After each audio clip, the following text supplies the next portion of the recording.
నిన్న పాకిస్తాన్ మినిస్టర్ ఖవాజా ఆసిఫ్ ఒక ట్వీట్ వేశారు. ఇజ్రాయెల్ ఒక క్యాన్సర్ దేశం, evil and curse of humanity. So ఇలాంటి ట్వీట్స్ వేసి ఇజ్రాయెల్ని బాగా రోస్ట్ చేశారు. అండ్ దీని గురించి ఇజ్రాయెల్ కూడా బాగా రెస్పాండ్ అయింది.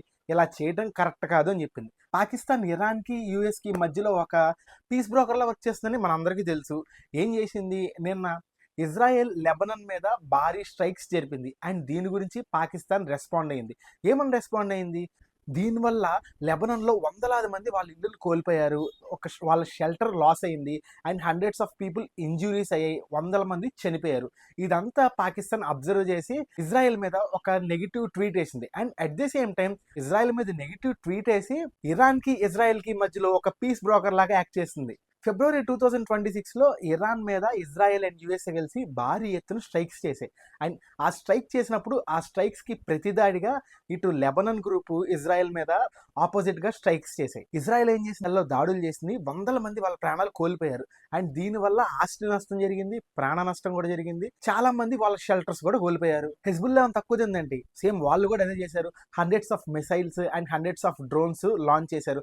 అండ్ దీనివల్ల వందలాది మంది ప్రాణాలు కోల్పోయారు. ఇజ్రాయెల్ హెజ్బుల్లా గ్రూప్ మీద ఒక గ్రౌండ్ ఆపరేషన్ కండక్ట్ చేసింది. ఆ ప్లేస్ ఏదైతే ఉందో దాన్ని ఆక్రమించేసుకోవాలని చెప్పేసి ఇజ్రాయెల్ ప్లాన్. ఇజ్రాయెల్కి అండ్ లెబనాన్కి ఇలా గొడవలు జరుగుతున్నాయి. And at the same time Iran యూఎస్ఏకి మధ్య శాంతి ఒప్పందాలు పాకిస్తాన్ ఒక మీడియేటర్ లాగా, ఒక పీస్ బ్రోకర్ లాగా యాక్ట్ చేస్తుంది.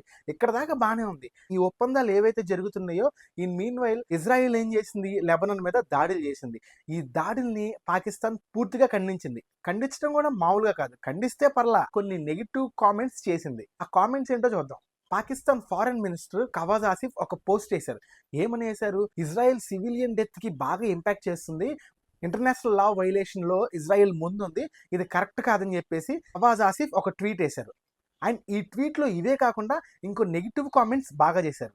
ఇజ్రాయెల్ ఒక evil and curse of humanity, దీనివల్ల సివిలియన్స్ వాళ్ళ ప్రాణాలని బాగా కోల్పోతున్నారని చెప్పేసి ఒక ట్వీట్ వేశారు. దాని తర్వాత ఏం చేశారు, మొన్న గాజా అయిపోయింది, నిన్న ఇరాన్ అయింది, ఇవాళ లెబనాన్, ఇజ్రాయెల్ ఒక ఈవిల్ లాంటిది, ప్రజల జీవితాంతో ఆడుకుంటుందని చెప్పేసి ఒక పోస్ట్ చేశారు. ఇజ్రాయెల్ కి బాగా కోపం రావడానికి ఖవాజా ఆసిఫ్ ఒక పెద్ద స్టేట్మెంటే ఇచ్చారని చెప్పాలి. ఇజ్రాయెల్ లెబనాన్ ప్రజల్ని ఆక్రమించుకోవాలని చూస్తున్నారు, యూదుల్ని పూర్తిగా వెళ్ళగొట్టాలని చూస్తున్నారు, ఇలా ఎవరైతే వెళ్ళగొట్టాలనుకున్నారో వాళ్ళందరూ నరకంలో కాలిపోవాలని చెప్పేసి ఒక పెద్ద స్టేట్మెంట్ పాస్ చేశారు.